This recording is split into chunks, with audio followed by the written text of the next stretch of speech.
Okay, so we're here at the TREEKIT headquarters. Today we're going to be running some events with Petzl.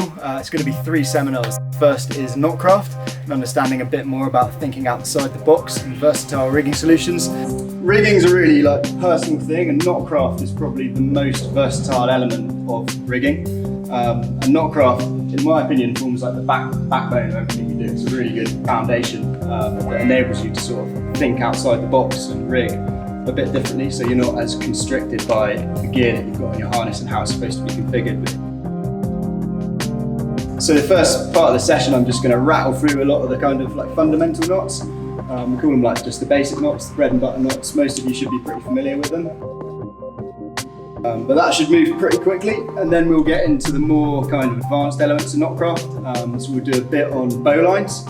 I'm not sure how many of you use bowlines, what your opinions of using them are. They're a super versatile knot, but obviously, with any knot, you have to tie it correctly.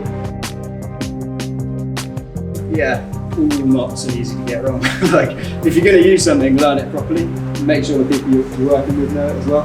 Sort of moves into starting to understand the geometry of rigging, the physics, the forces, understanding what's going on in the rigging without having to go to an app or use a computer, starting to sort of be able to visualise rigging and what's in play.